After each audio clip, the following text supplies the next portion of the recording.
Good morning, everyone. Thank you for joining us today for another edition of SmallBiz Talk, Solutions for Your Small Business with Miss Lori Williams. Good morning, Lori.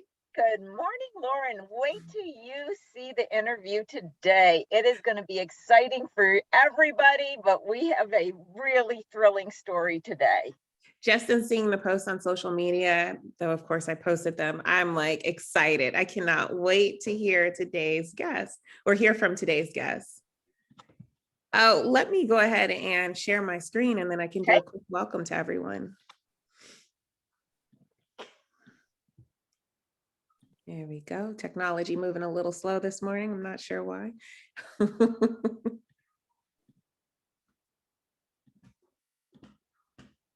All right, let's go slideshow and let's play it from the start. Good morning, everyone. Again, my name is Lauren Simpson. I represent the Los Angeles Network, SBDC, or Small Business Development Center. And the SBDC, is a national program with over 1,000 locations across the country. And we offer no-cost services for local small businesses. That means regardless of where you are in the US, you should be able to get connected with a local SBDC center to assist you with your business needs. For the Los Angeles Network, again, which is the network I represent, we have small SBDCs throughout Los Angeles, Santa Barbara, and Ventura counties. You can see them here represented on the map. We go as far out as Camarillo, over to Santa Clarita. Then you see Pasadena there, all the way down to Long Beach. So in the areas around and in between, you can get connected with someone in our network.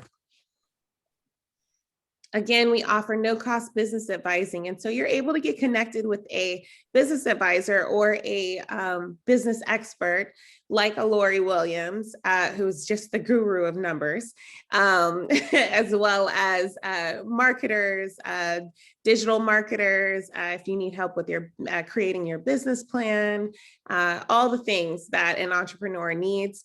We have resources for you. And again, they're at no cost to you because your tax dollars have already taken care of that. We also offer virtual trainings, much like what you're attending today. It is our Small Biz Talk show, but it's also a training. And so you'll receive valuable information that, will keep you coming back and back and back. And again, for the Los Angeles Network, you can contact us at 866-588-7232. Again, 866-588-7232, or online at smallbizla.org/new client.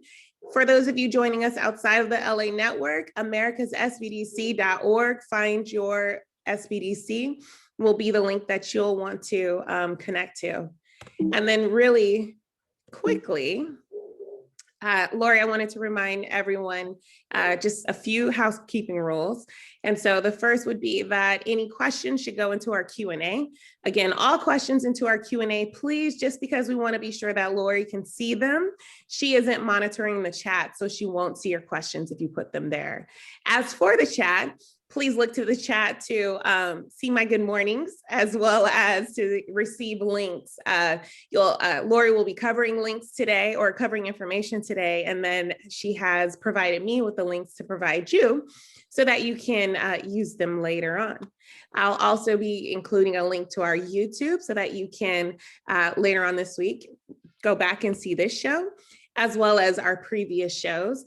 And then you'll see a link to a form. And on that form, you will be able to submit questions as well as show topics. And let us know if you would like to participate or like to be a guest on our show in the future. And with that, Lori, I hand it off to you. Well, thank you so much. And thank you for Lauren. She's getting things so organized, and we are basically have exposure everywhere. We're on YouTube. We're getting a landing page done. It's so cool. Like I keep saying, Oprah's going to call us soon. I just know it. We're waiting on that. But I wanted to tell you about upcoming shows. Now, next week, I'm going to have one of those special audience appreciation, learn from Lori. As always, I've got something in my back pocket that I'm going to bring, but I'm welcoming to any thoughts or questions or subject matter that you would like me to discuss. If it's something that I might need to prepare some information ahead of time, please use the link that Lauren spoke about and just send me a little note saying, hey, could you cover this topic? I've had that happen before, and that's where some of the topics come up from. Other than that, you know me, I'm going to stand on my soapbox of finance. And so my plan is to talk a little bit about some ways that you, once again, can be the CFO of your company. After that, the following week, we're going to have Yvette Preston. She's the founder and designer behind Preston and James. And then in March, starting at the end of March, the beginning of April, we're going to have 3 intense weeks of how to increase your sales. Deborah Darris is going to come back and talk more about social media. Then we're going to have 2 other guests that are going to talk about sales strategies, marketing strategies.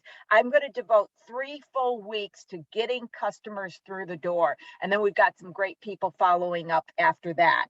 One of the things I wanted to bring in today is today's tip. I'm going to start with today's tip, and I often throw them in there, but I'm going to have more of a formal section. So right before we introduce the guest, I'm going to have today's tip.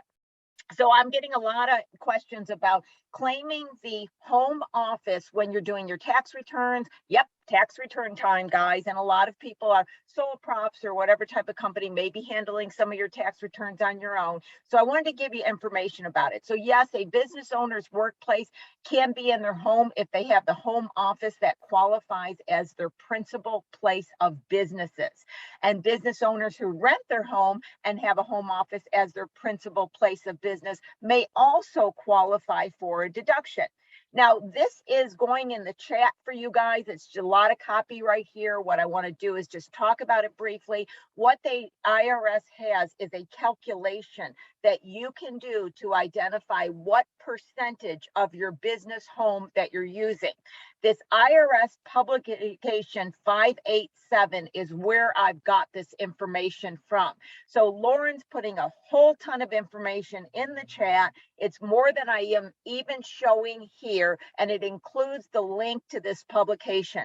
So the shout out to you guys, anybody who's claiming their home office on their business tax returns, here is all the information straight from the horse's mouth, as I always say, the IRS.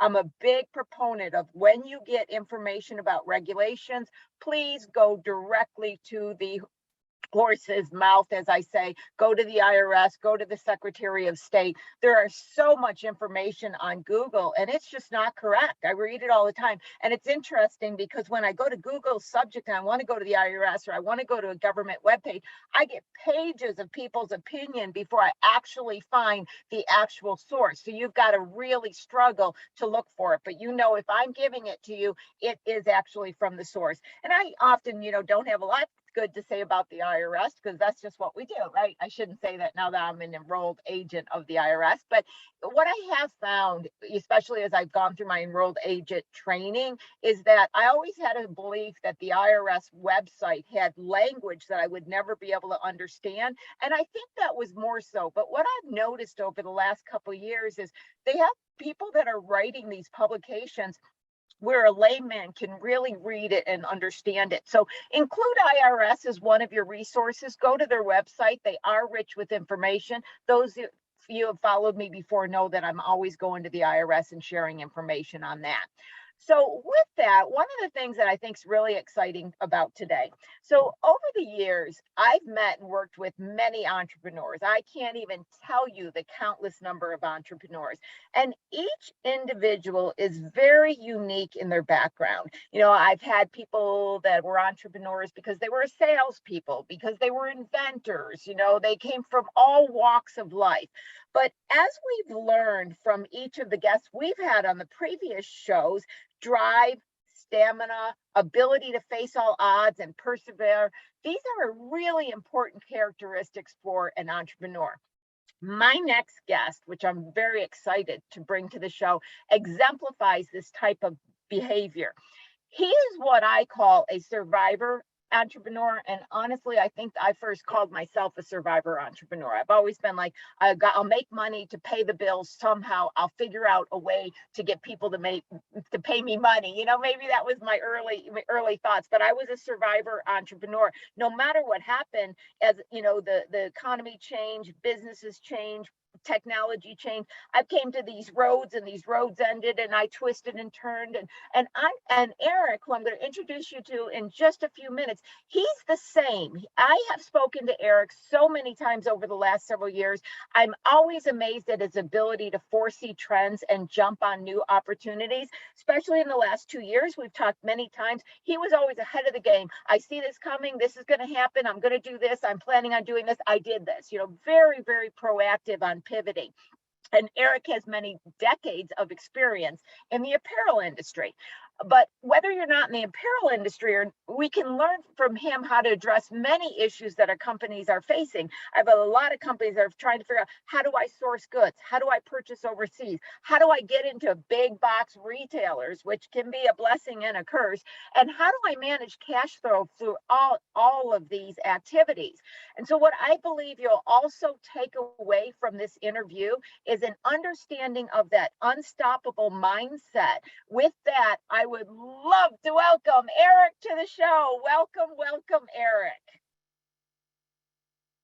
Hello, Eric. Good morning, everyone. Hi, Lori. So much Good to see being you. here. It's so exciting to see you. Okay, Pleasure so is Eric, mine.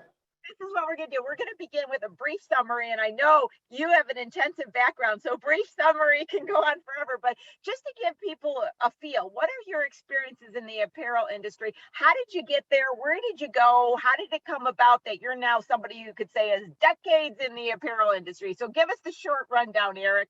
All right, that's going to be a very long time. I started in the industry in 1992 with bum equipment. So that covers about 25 years now, almost 20, or 30 years now, I don't know. But anyway, I've always been a creative, and I was studying engineering. I was here on vacation, and I ended up in the file room and bum equipment. That's where I started my career, which is in apparel industry. From there, I saw that this is the industry I wanted to be in. I didn't want to be an engineer just because the creative side of the apparel industry versus with the business side of the industry was what attracted me to it. So started in the sample room. After the file room, I went to the sample room, and then from there, I went into the production department, and that's where I started my career. Really, I've been in the production side of the business ever since, and I've also been in the design side. But from the production side is where I learned how to position myself with running the company. So most of my career has been spent running production from apparel companies to textile companies, and that involved mostly imports from overseas, from China, India, Bangladesh, Vietnam, wherever jobs and whatever my companies were sourcing from. So from there, I got this bright idea of starting my own brand eventually.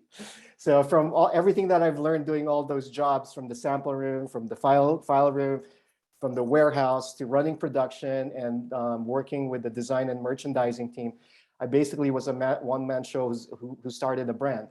And it was one of the most difficult things that you could ever do, is have a run and operate a clothing brand.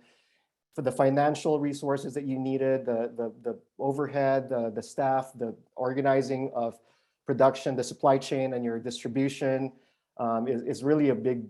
That's what amazed me, Eric. When I first met you through the SBDC, Eric was sent to me as a client. I was shocked because here it was that you were talking about, well, I'm sourcing from Bangladesh, I'm going over here, this company, and then I'm in, these big box retailers. In other words, Eric, you were talking big, high profile stuff. You were traveling to countries. You were doing these huge production runs. You were talking huge stores. And believe it or not, Eric was like the little wizard behind the curtain. There wasn't this huge company supporting you or anything, but you really comprehended all the way back down to the cash flow. Now, even when I think about sourcing over in China, and I've been over to China, I find it very daunting. And we have a lot of small businesses that are just now trying to find a manufacturer, got a product, want to think about doing something overseas, and they're just like trying to call up someone in China or email in China. So Eric, come down to the smallest person that just created this little tiny thing and needs to source overseas. What wisdom can you tell them? Okay, so I was fortunate enough having those roles with other companies before I started my business. So I was able to create relationships with all my counterparts overseas. So the phone call that I was making was not just a blind phone call from a number from Alibaba. It's an actual, could be some production coordinator that was my counterpart back in the day when we were both production coordinators, who's then opened up his own sourcing company, or who's, or some factory owner's son who traveled and met me when I was working one of those jobs, and now he's running his dad's company. So I was fortunate enough that all these, the way I was able to source this was based on long-term relationships. So it took a lot of the uncertainty with just navigating, who do I place my orders? So can they really say what they're, can they really do what they say they're gonna do? What is their quality gonna be? So, I mean, that's basically how I was able to do it. And for me, my advice is, it's all about relationships. It doesn't matter how you cut it, and that relationship has to be established one way or another. It's either you travel there or they come here, you meet them at trade shows. But that's kind of like the core, the fundamental part of how I am able to manage those it's interesting. Part of my MBA was overseas travel and international, right? And so I went down to China, Shenzhen, Hong Kong, and everything, and got to. It was a great experience because I got to tour a couple outsourcing facilities, and this was back when outsourcing just started, right? So it was back in that time frame. And one of the things that I was amazed to find out, because I'm more of an American business mindset, is how much relationships, like you said, matter. Because I'm kind of, very blunt to the point. Okay, nice to meet you. That's your son. Great. Glad he's in college. Now, when are we going to do this deal, right? That's always been my personality. But then when I got over there, I realized how much the relationship mattered. And then I started learning that going to trade shows and trying to find the relationship. So if someone can't find the relationship, could it be built over the phone if needed be? And here's the second part of this question, Eric. Worst scenario, I got a call, I got an email, I got to get a relationship for production. Maybe I can only do it over the phone. What are some of the key questions I can ask them on the phone? And you started to mention them. You started to say quality and stuff. These are the questions I'm not seeing my the different entrepreneurs ask, and they find out too late. So I guess I'm doing, what kind of quality check can you do it to the best of your ability to anybody you're sourcing to? Okay, we have technology these days. So like what we're doing now, you can Zoom, you can FaceTime, there's WhatsApp. This is how I communicate with the factory. If you don't have a relationship, I think even if you don't go there with these types of technological tools that we can use, I mean, it's still like talking to someone. Hey, did the fabric really come in? Where's the factory guy? Go show me the floor. You have to be like that, because back in the day, I remember my first really big order with Costco, and I'm like, I'm not going to trust anyone with this order. I am going to get everything in place, and then once everything is in place for my approval, I surprised them. I got on the plane and flew over. This was in Shenzhen in China, and I was on the floor. I was there for 2 weeks, and I took care of that. So aside from just physically checking on your stuff, there's all these processes that you can put in place in every stage of production to ensure, not guarantee, ensure that you are going to be able to get what you are ordering in the right quality, the right sizing. First, you got to approve, it's just a basic production procedure. You approve all the fabrics trims, and then you approve the pre-production sample, and then you get the, there's processes that you can 100% do to make sure that all the production that's happening, you're getting the approvals that you need to get approved before the goods show up in your warehouse. There's also financial ways to make sure that you're protected. Never ever pay for your goods up front. If you don't have to do your deposit, don't give them a deposit. If you can, there's banking tools that you can also use. I mean, I know. Can you extrapolate on that? You're going in a good spot here, because everybody I've been talking to, they call somebody, they want them to pay 50% before production and then 50% upon shipping. They maybe don't even have the goods yet. No. And that's a problem. So please, take some time on what you're about to tell us about. Tell us about the financial transactions. Okay, so these are some of the tools that I've learned, through the years. It's like, they all work hard. Anyone works hard when they have to perform. And what's the performance? At the end of the day, your performance is what do you get after you perform? Is you get paid, right? So I try to string that along in every stage of production. So I have leverage to say, hey, why is this being late? You know, so the way I've done it is always, I mean, like I said, open terms would be best. You know, if you can negotiate, you know, open terms. There's ways of okay. These days, there's ways to factor your there's tools like PO financing. There's also factoring. You know, there's also just business credit. So they have tools to check your business credit and say, hey, you're approved for $30,000 or $1 million. You know. Right now, the most recent transactions I've done that with new factories has been, there's a factor that they go through, they check my credit here in the States, and the factor guarantees the receivables from me. So Gotcha.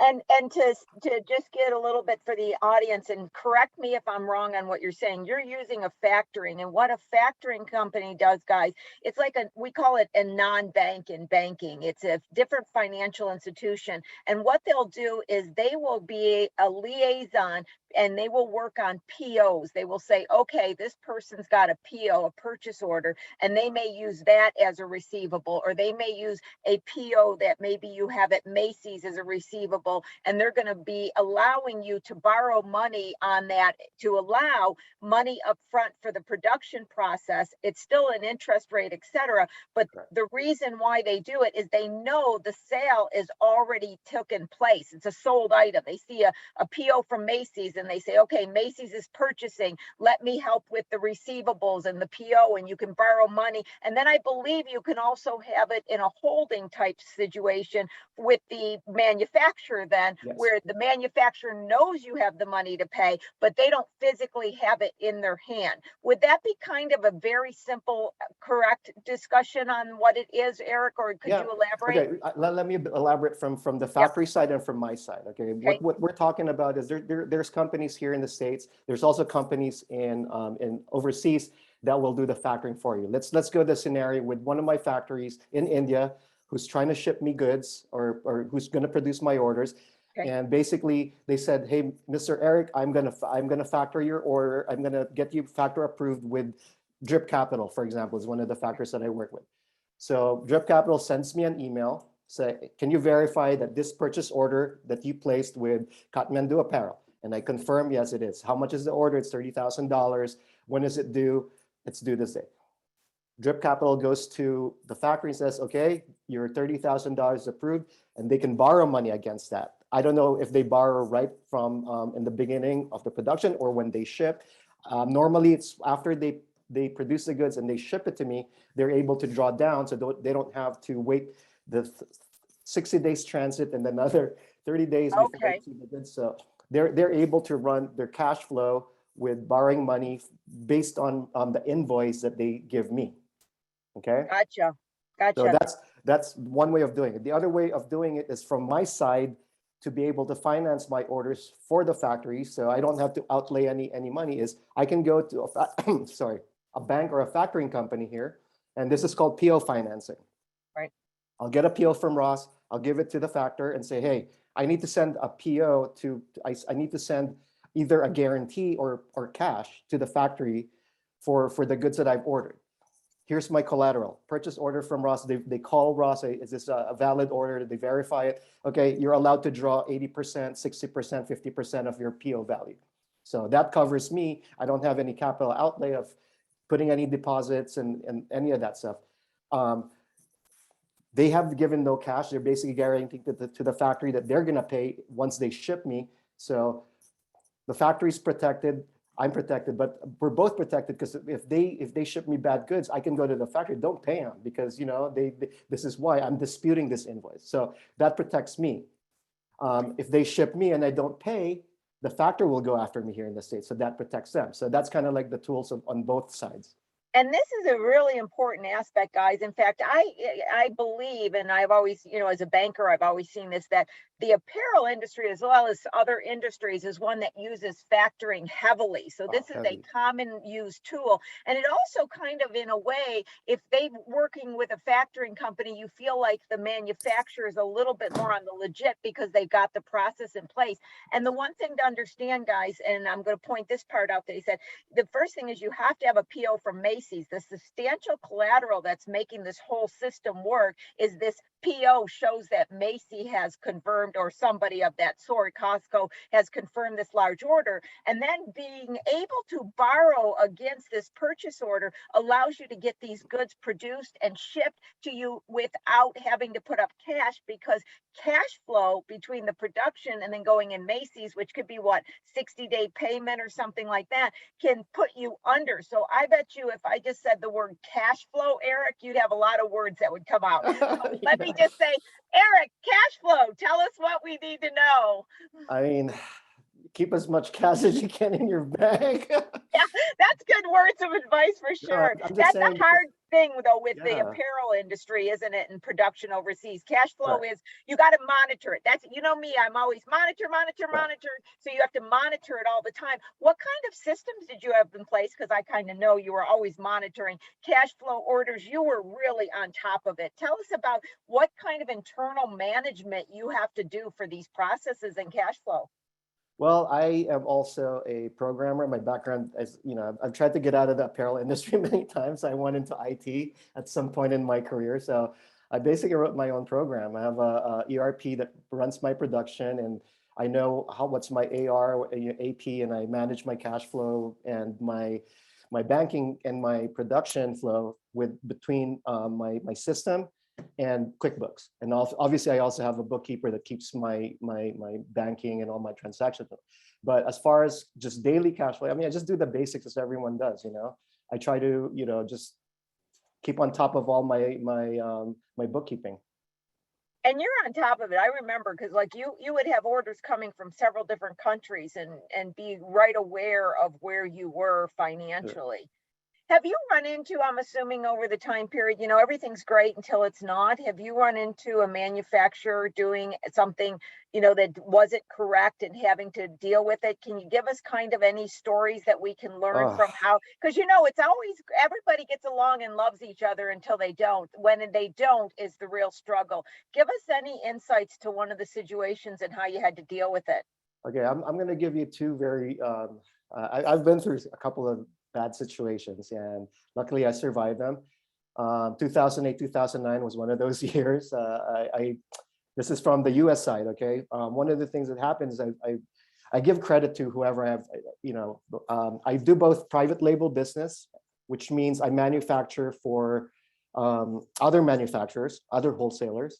So let's say one of the brands that I work with currently is 3 Point Distribution, who operates the brand Ezekiel.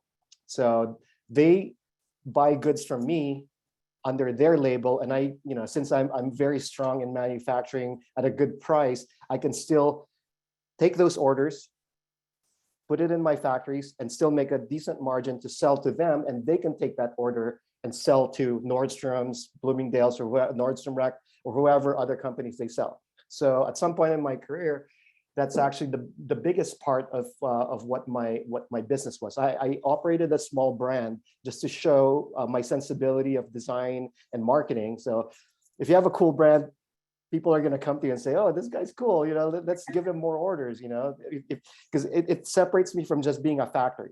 You know, a factory will come to your office. Here's all my swatches. Here's all the designs. This is what I can do. I have 100 machines.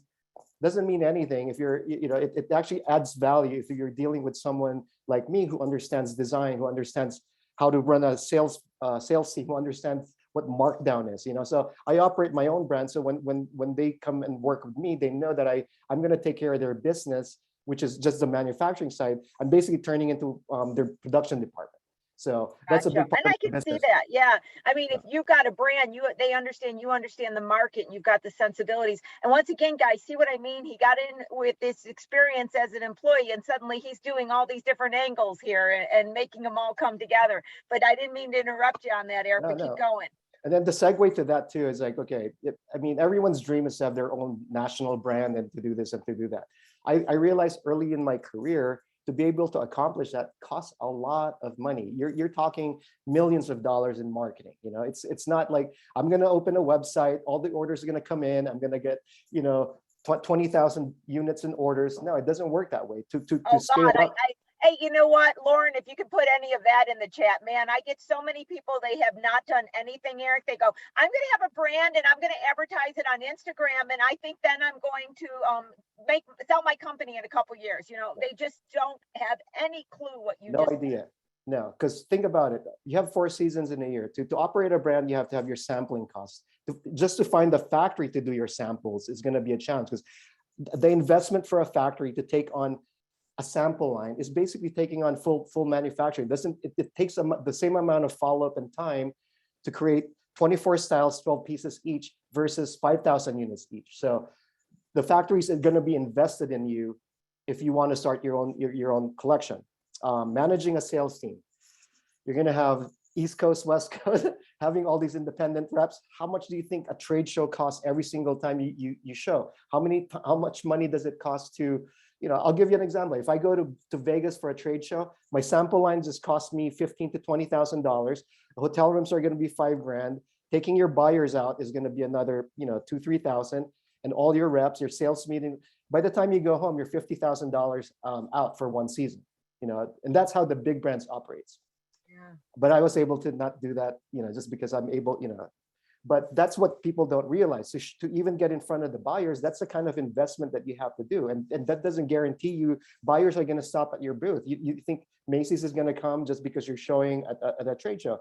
No, I mean, it doesn't happen that way. And a lot of people realizes that too late after they've invested so much money in trying to get in front of these buyers that they look around, there's hundreds of us here doing the same thing with no relationship. So okay, so that's the brand side of it. And my segue into that is like, okay, my brand business is doing okay, but my capital investment in operating this brand doesn't justify the amount of orders that I'm getting versus here I am with my private label business. Hey, Eric, how much can you make this board shorts for? $3? Okay, here's 20,000 units. Whoa, I didn't have to sample this board short. I didn't have to do anything. All I had to do was understand the pricing structure which I already knew. A manufacturer will come to me, how much can you produce this shirt? And I research who they sell to. If they sell to Nordstrom, I know they'll retail it for $79, which means their wholesale is going to be in the 30s or 40s, because the retailers will require 60% to 70% margins for whatever you ship them. So I extrapolate that, so I know their wholesale has to be $10. And then for me, can I do it for $6 so I can make 30 to 20, 25, 30 points? I can do it. So that's how my private label business just started growing. Well, I have to, stop and say, guys, did you see how he knew exactly his market, how much the people that were selling, like Macy's, retailing needed? Eric, I have so many people that start to get into the big box retailers, right?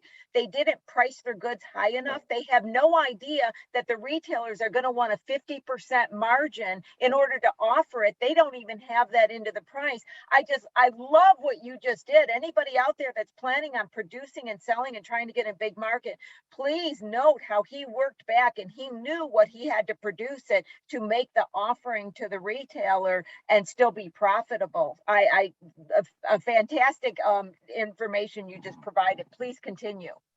Okay, so that's how I just got into it. I mean, I basically I have a brand right now. It's called the Polymer Program. It's a marketing tool, but I'm also learning, which I think we're going to segue into later, which is the new environment of apparel right now. I mean, things have changed, but just to go back to the big box retailers store, I mean, it's no secret. There's not a lot of retailers out there worth shipping. You have the fast fashion people, which you're never ever going to be manufacturing for.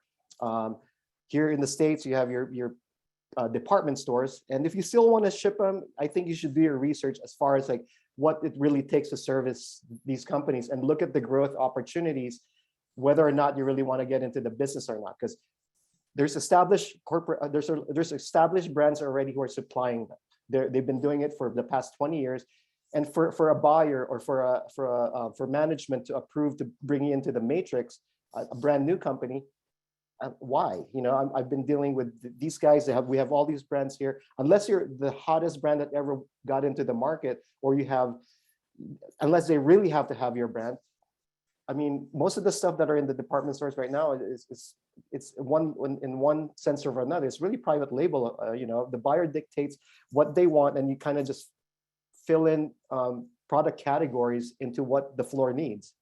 So. It seems like it would be hard to make money too, because you've got these connections and you understand production. If you're just starting out and you don't have these connections between what they're asking for the margin and what you're needing to produce, it seems like it's a game that's just very, very, very challenging. So if I do want to have a brand, you know, I've got a few people that I'm talking with right now that are SBDC clients. Somebody's going to be coming in 2 weeks, and I have people say, I really would like to. If I'm not going to get in a big box retailer, is there hope for me? Can I do something else, Eric? Of course. One thing that, you know, with all my experience with the way that the apparel industry is, I do have experience with where it's going right now. I mean, turn on your Instagram, turn on your Facebook. There's an influence. I'm calling it like all these different levels of the new apparel industry, so to speak, because there's this influencer based marketing, right? You build a brand. It's basically the same companies that used to do what I did, and they're putting all their money into, instead of marketing in the magazines or marketing in sponsoring athletes and this and that. I mean, they just basically shifted that money and put it into social media. You know how what that formally is. That one I have no idea how to do. So that's what I think what the hope is, you know, to be able to understand that type of marketing and get your brand off the ground that way. And that's how you're going to get your sales. And the beauty of that model is that, you know, if you don't, I mean, these days, I don't think you need the big box retailers anymore. I mean, there's other opportunities to sell to small boutiques. And I think the biggest opportunity for clothing brands right now is the direct to consumer model. I mean, if you are able to create enough traffic to your websites, or traffic or interest to your social media, and be able to gather enough orders to produce, because that's one of your first challenge is get the orders. Okay, how much orders you get? Is it 20 pieces? Is it 100 pieces? Is it 2,000 pieces? Once you collect that order, your next challenge is how are you going to get these guys to produce it for you? You know, so there's opportunities on the distribution side, which I'm trying to touch on, is like there's social media, there's new tools that you can get the eyes of the consumer in. You know, back in the day, you don't have access to that unless you have your own store. You know, the retailers have that curbed. To get someone to go to your website is you know, it's not that easy either. So with social media and whatever new marketing that you can do, hey, maybe you're an athlete, maybe you know someone who can snowboard for you, or you know, this guy has 500,000 followers. Tap into that in whatever way you can, and maybe you can bring that kind of traffic to whatever you're trying to sell and go from there. You know, Eric, I'm seeing a lot of what you're saying. So I have, like I said, several different people that have brands or somewhere in that space through the SBDC. When COVID hit, obviously, even some of them that had big box retailers, they weren't getting the orders. The orders were put on hold. But what I want to say is I have like 3 people in my mind right now where I spoke to them and I said to them, because I'm only looking at it financially. I'm not the Instagram person. Everybody knows that. I get other people to talk about that. I'm not the marketing person, right? But I knew financially the only way that they could succeed is they had to get people to buy directly from them off the website, because they couldn't afford the lease of the space. They had to get out of the space. I was really just looking at it numbers wise, right? But all 3 of the people, I said, if you can get out of the lease, break the lease, we'll try to get you out of it. Even if you just, and my thought was, even if you just sell some things out of your website online for a while, you're not paying cash out for the lease while COVID's got everything shut down, you can regroup. Well, fast forward, I've heard back from all the people that I've been working with for the last 2 years through COVID with this apparel situation. And Eric, every single one of them said this: they got on Instagram, they got a following, they're selling more off the website than they have ever believed they could. And here's the part, you know me, the finance, Eric, at higher profit margin. Exactly. I saw 3 people save their company by getting out of the big box retailer because they had to get through their website, use Instagram. They got some neighborhood kids who did things, doing the influencers, just like you said, started wearing their clothes, and now they're much more profitable. And it's funny you said it because it made me think this just happened again with a conversation last week. Maybe that's the future, and that's a lot of good news for these smaller Sure. entrepreneurs. I mean, I don't think it's just confined to apparel. I think everyone has the same access to this kind of business. That's why it kind of made me rethink where I really want to be in the apparel industry. If I can do this direct to consumer, do I even want to be in apparel? I could, and for me, the easiest way to market something is to have a very, very specific product. Back in the day, you have a whole collection, or here's, 20 pieces, 30 pieces every season, and you end up producing maybe 5, 6, 7 styles for the whole season because those are your best sellers. So now with the way that the internet works, it's the long tail is I think what the game is. You come up with a specific product that's really, really, unique, because that's what you were trying to do with design back in the day. Why would you buy my brand? Is it the brand, or is it the style? Is it the unique? That's kind of like what are the things that's gotten diluted with so many brands. So you can find anything you want if you go online. So as a retailer, as a buyer, you just go, okay, I can get this from anyone, or I can even just make it myself. So brands in general kind of got diluted in the eyes of the retailer. So that's why as a small brand, your move these days is really to get that full retail margin. So you can produce it for a higher price, which means you can pay to afford for lower minimums and go after the consumer directly. That is the truth right there, what you just said. Hey, we got a shout out from one of our frequent flyers, Dave, that comes on the show all the time. And he has a question, and I know we talked about this, so I'm going to ask the question. I'm going to go back to a memory of one of our conversations, Eric.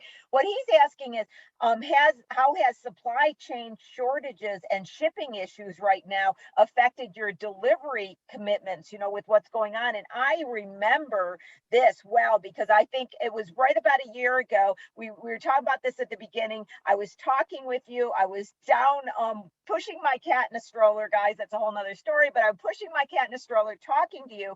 And then I ended up sitting down at the side of the beach because we ended up talking on an off hour. And you were telling me that you were concerned about the shipping and everything coming up. And I was listening to what you were saying, and I hung up the phone thinking 2 things. I kept telling you, Eric, I can't say what the future is going to hold, but all I know is I would be afraid of getting too much cash out. Remember, I kept saying, too much cash out, Yep. danger, Will Smith. And I said, you're on top of this. You understand it. And I remember hanging up the phone and thinking, Eric's just so in tune with everything going on. So a shout out, Dave. Eric's had to deal with that. It was about a year ago. We had a live question on it. So tell Dave what's going on with commitments of shipments and how are you dealing with it? Okay. Obviously, the relationship part of what I've said in the beginning comes back into play. So buyers understand. I mean, it's no secret what's happening in the world. So obviously, all my POs got temporarily canceled. I shut down my business. It was probably one of the best things I did for my mental health in a while. I've never stopped. I've been going 24/7. All my life, and this was the first time in my life that my factories were closed and I was closed. So what do? Then that gave me a time to kind of just sit down and really reevaluate what I do. But back to the question, supply chains is been disrupted. There's no secret, and it's slowly going back online, and but it's getting better, right? The way I was able to manage it is to find alternate routes of your transportation. So right now, how do I get my goods from the Pacific, from India to LA, when normally it would take 30 days on the water to get from India or India to LA. Now it's 70 to 90 days, and then once Wow. it gets you see it in Newport Beach. There's 50 or I don't know how many containers are sitting there. So it's going to take maybe another 2 weeks if you're lucky, and maybe 2 months if you're not, to get through customs and into your warehouse. So basically your goods are there's a expiration date on that. It's clothing is seasonal. You can't ship spring goods in fall. But retailers also understood that, so they brought it in. I mean, maybe it's because of my relationship, maybe because retailers just needed whatever goods they could put on the floor, which we saw. I mean, there were fall goods during the spring, and we all knew that you would never see jackets. In the early days of the pandemic, there's empty shelves, and then and I think there was a big spike also in the domestic manufacturing. So everyone started making T-shirts, printing hoodies until all the blanks ran out. But back to the transit situation, instead, so I try to figure out how am I going to get the goods here in a reasonable time? Because from 30 days to 90 days, I mean, I might as well just hold my spring goods and ship it next year, So I was able to figure out to route it to New York, where the ports are not as congested. So that's what I'm doing right now. So I'm taking goods. It's taking me 50 days instead of 90 days. So, and it's costing me a little bit of money. And then, so I charge a little bit more.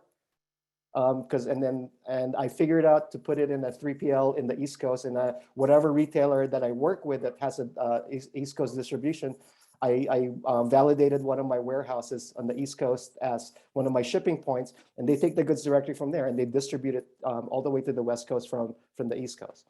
So. Gotcha. And everybody noticed I charged a little bit more. Remember, I always say to you guys, when your costs go up, your price has to go up. I have so many entrepreneurs, they have additional costs and then they just eat it, and their profit margins are already so thin that it's just so challenging on that. Okay, we got a couple other questions, and they're really about factoring and credit, and they have one of them is specific is what kind of interest rates, if you know that, is average on factoring, and another ones are really about, I'm having problems getting my business credit built up. Is there anything I can do to get to that point with my business credit allowing me to use some of these tools? Okay, business credit, I mean, I don't think, I'm no expert in that, but all I did was just basically do the DNB. I have a couple of credit cards that I paid off every month, just try to pay your receivables. And then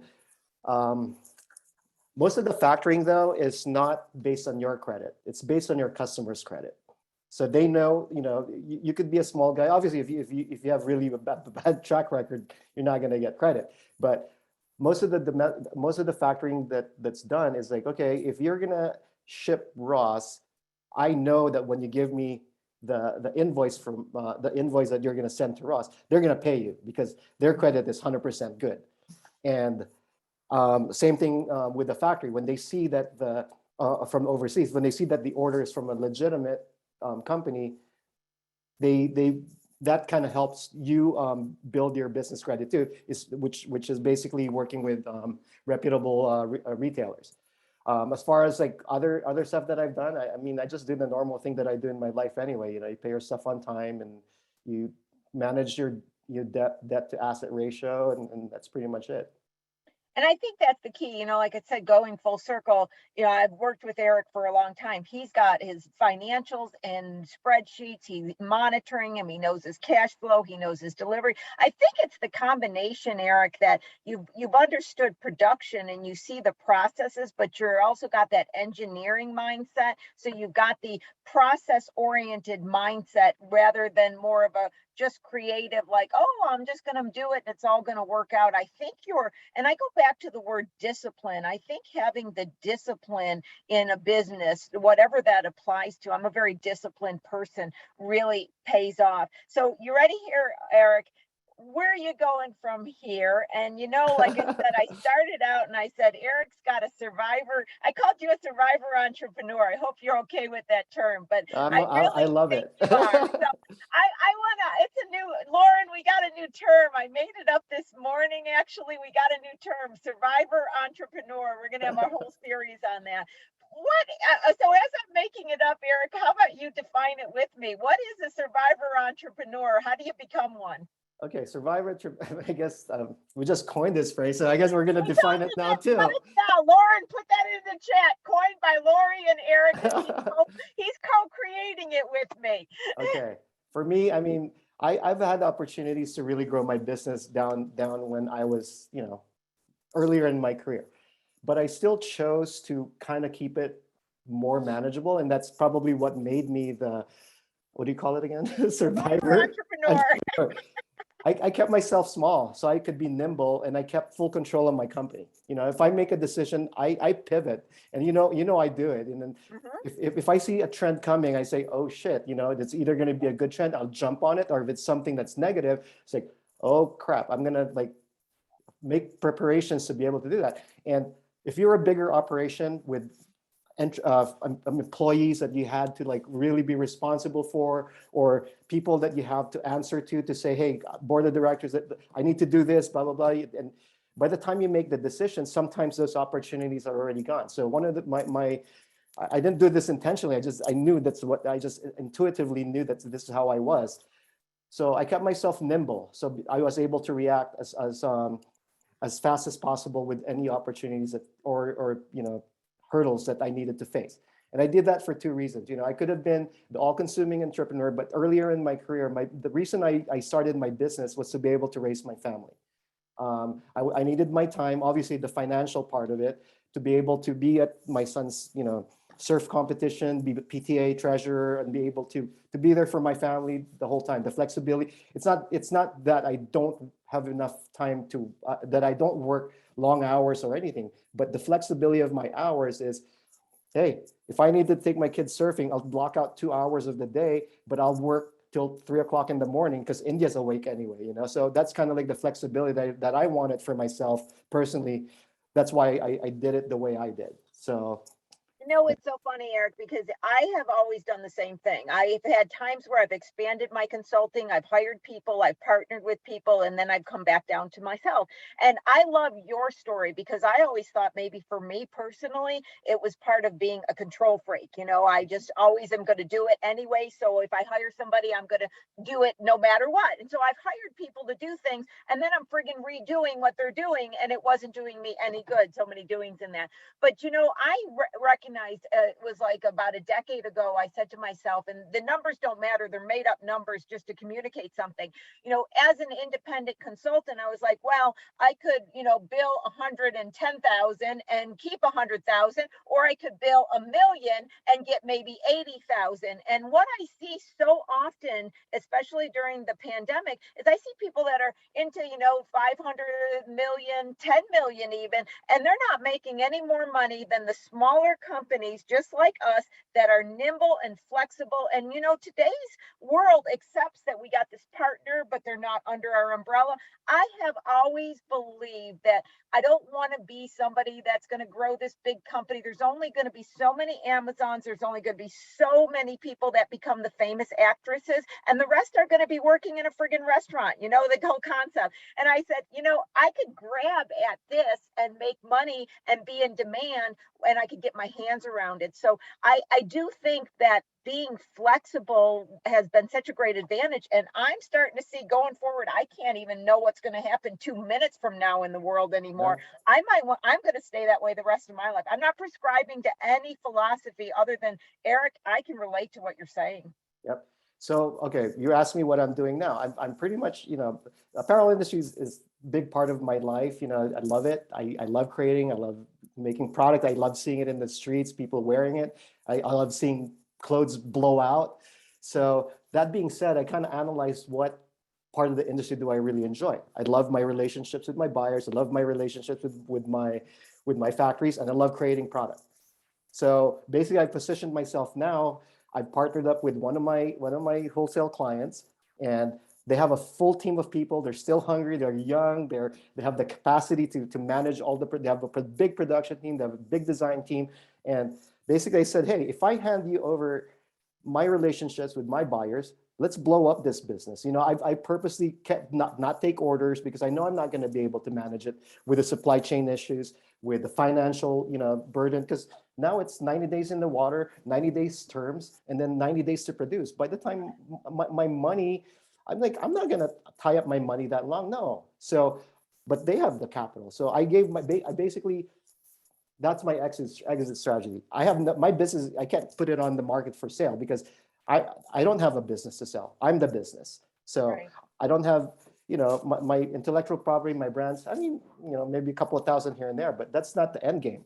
I want to be able to still continue to make the same amount of income I'm making, but doing less work. So I'm leveraging my relationships with my with my buyers, which I'll continue to nurture, but with a bigger staff, and they take over the headaches, everything. And So then, my so if I understand, then when you partner with them, you're getting a percentage, you're getting maybe a less percentage, but you're not having the risk and the Yeah. cash flow, which probably is coming out to be right about the same, I'm the same. assuming. Yeah, Is that correct? I took a portion of I just basically make commission, a Yeah, that's guaranteed what I'm thinking. commission. Which I remember we talked about this because, I'm a big commission person. I love Yeah. commission. Give me my money if it all goes down and I walk away free. I love commission-based things, which Yep. commission-based things can be in all different areas. And I remember, and I don't remember where I was in this conversation, but we were talking, and at one point you were considering bringing on a partner and actually having Yep. a legal partner. And I remember saying, Yep. Eric, I don't know. You don't know this person. You don't know,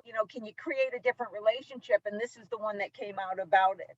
Yep. And thanks to you. I mean, that was part of that's part of the thought process of why, it's so easy to get caught up in like, oh my God, I'm going to give up all this business, we're going to do 5 million next year and blah, blah. And to your point, at the end of the day, what really matters is how much goes into the bank account, Yep. how much do you keep?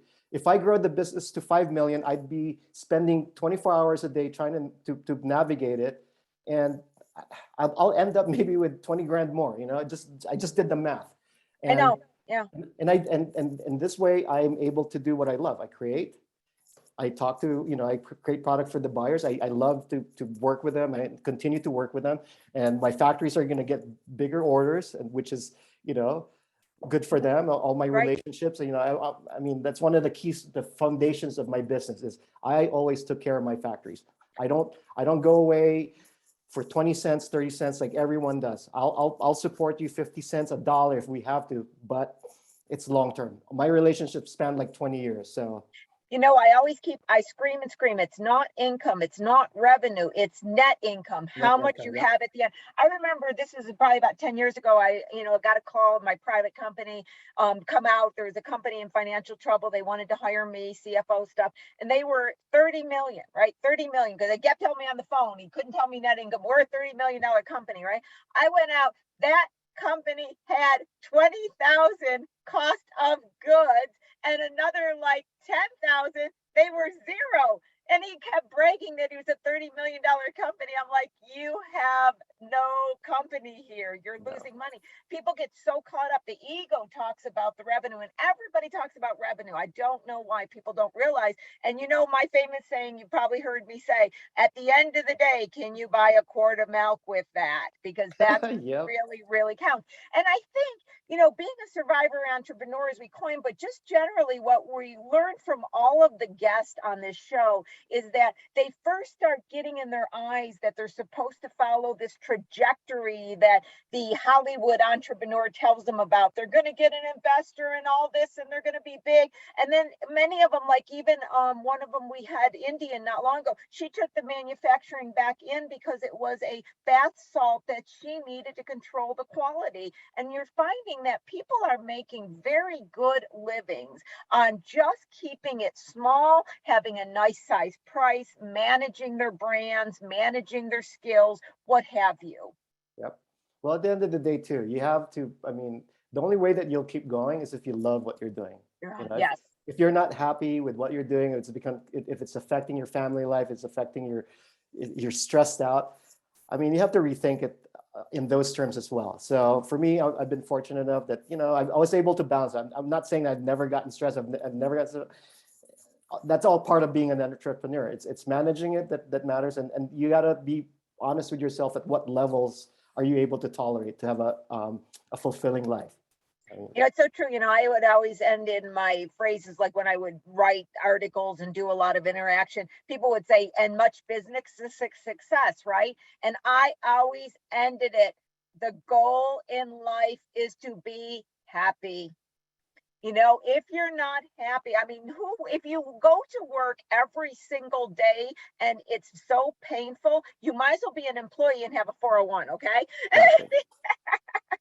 Well, speaking of being happy, so what I'm doing now is like I said, I've turned over my business and I sold everything that I have, and I'm building houses. I'm here in Oregon. I moved from California to Oregon. I have a few acres and a few houses, and that's my next project. I'm getting my hands dirty. I'm doing construction, and I'm having 3 or 4 Airbnbs, and I'm still designing my clothes. Houses are they? These are more, yeah, if you just say houses, it's not giving enough. What kind of houses are you looking at building? Well, I'm doing a whole round of proof of concepts right now. So right now I'm living in a 1925 Craftsman I'm completely restoring myself. So I'm trying to figure out if it's going to be financially viable to be able to come in a home. So I'm buying.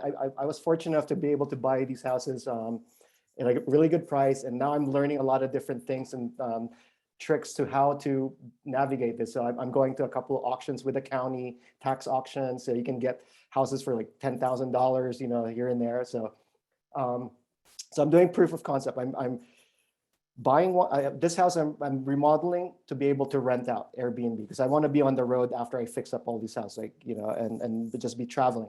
The other house that I'm building, I'm going to do a full long-term rental to see if that's more viable in this area.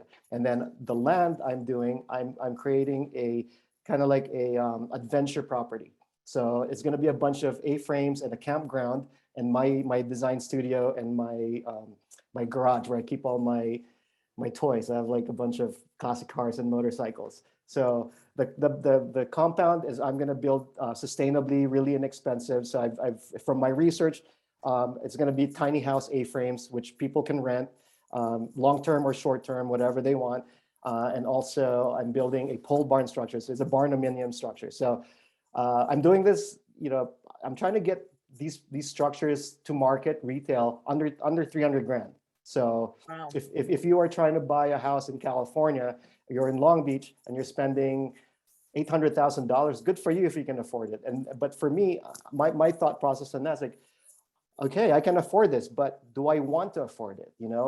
Does that tie into a big burden in my quality of life, having to support that kind of mortgage every single month? What if something goes wrong? What if something, so that's kind of like what I'm getting at. And with what the pandemic taught us is like, okay, you don't have to be anywhere to do your job anymore. There's right. A lot. I work with a lot of creatives. I work with a lot of my friends who can basically work from anywhere. And guess what they like to do? They do the same thing I do. They love to mountain bike. They love to fish. They love to go in the mountains and climb or go snowboarding. So why not buy real estate where you recreate instead of where you work? So. Awesome. And you can see the excitement. And in many ways, Eric is just really continuing with the production process. Yep, it's the same thing. Yeah, the sustainability. And I can remember our conversation, Eric, now that you mentioned this, is I got my house in Long Beach. Should I, stay here? I'm thinking of selling it. And I said, well, I don't know if real estate's going. We had a very long discussion about whether or not to stay in Long Beach. And you had this idea. And before I knew it, Eric was off and building his first house. And it's interesting because last week we had a couple that manages Airbnbs for people. And we talked about that industry. And guys, I'm in the process of possibly getting another person come near May that's built their first tiny home and sold it. So we're going to have a concept on that. So what I'm going to do now is let me just double check something right here. I got a quick question. One just came up on the house part. So let's answer this before we close. Are you going to the tax auction to acquire them, or getting them through paying the delinquent taxes, then applying to acquire the deed after a certain time? I'm just buying them. I'm acquiring them, and I'll sit on them if I have to. So. Gotcha. Perfect. Well, Eric, thank you so much. I mean, we have learned so much today, and from those people who are just starting to create relationships with production factories. We learned about factoring. We learned about shipments. We learned about so many different aspects, managing cash flow, how to go through the process, and then the survivor mindset of always looking for the greatest opportunity and just going after it. It is always a pleasure and an honor to speak with you, Eric. I just am excited and energized when I get done talking with you, because I think it's, especially us, I believe that you know, the world's a big possibility. And even with what we went through with the last 2 years, I have just decided for my entire remaining life, it's going to be a world of possibilities. And I'm not changing. I'm 57. I'm old. I don't want to change. And I say all the time, and this is something that my friends laugh at me, and it's just an expression. It has no deep meaning, but I say, I want to always believe in magic fairy dust. I just do. And it's that magic fairy dust that he pulls out of his pocket and the reindeers flew. That's where that came from, right? That from a kid watching that. Now, I'm always going to believe that I have a little bit of magic fairy dust that's going to be in my back pocket. And in worst scenarios, I can throw it in the air. And Eric, I think you also see the magic fairy dust. Absolutely. And I hope that Always. to everybody listening today, here's some magic fairy dust from all of us. Thank you so much, Eric. Lauren, back to you.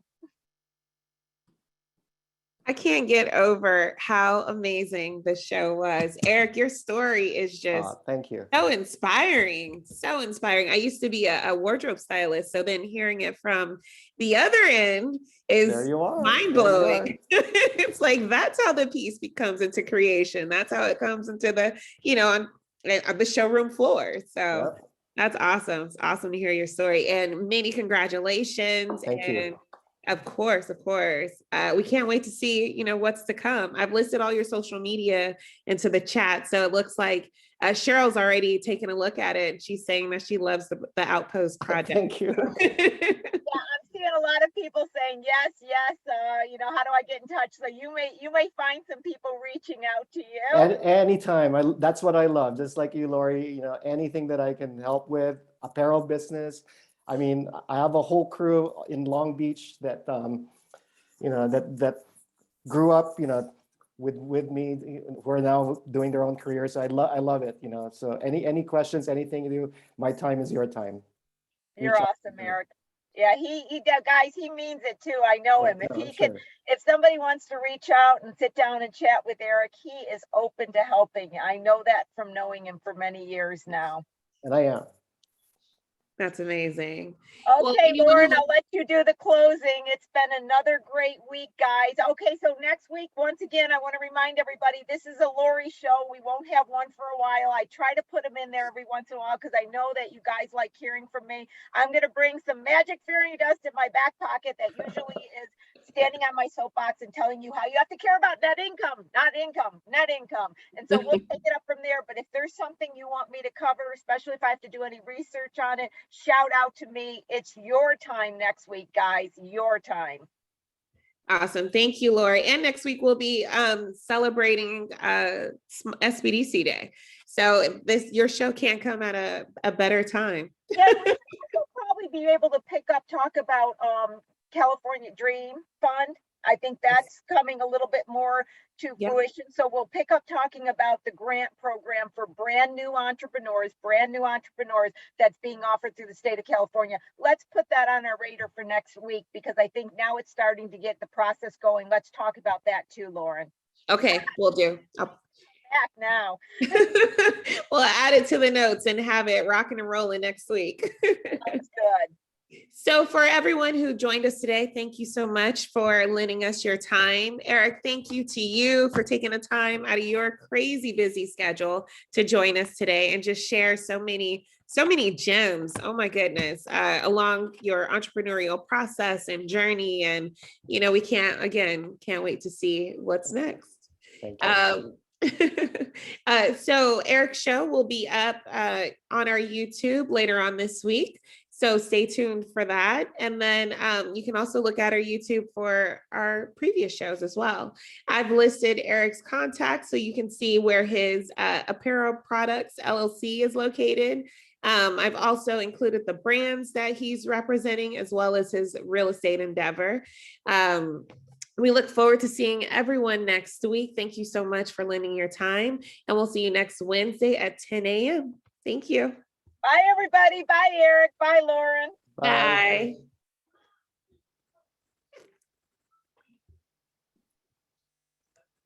Everyone, I'm going to hang back to make sure that you're able to collect the links that I listed in the chat. Again, there's a link to our form where you can include questions as well as submit show topics, or even let us know if you'd like to be a guest on one of our future shows. I'm also including a link to our YouTube where you can see our previous shows. And then again, Eric's contact information or the brands that he represents are in the chat as well. Dave, thank you so much. Cheryl, thank you. Have a blessed week as well. Christine, thank you. So glad you're inspired. Dolly, see you later. Hopefully see you next week. Thank you, Ruth. So glad you enjoyed it. Thurman, thank you. Oh, Louis, you got to come back. So glad it was informative and inspiring. So nice to hear that. And Mark, thank you. Jamie, thank you. All right, everyone, have an amazing week.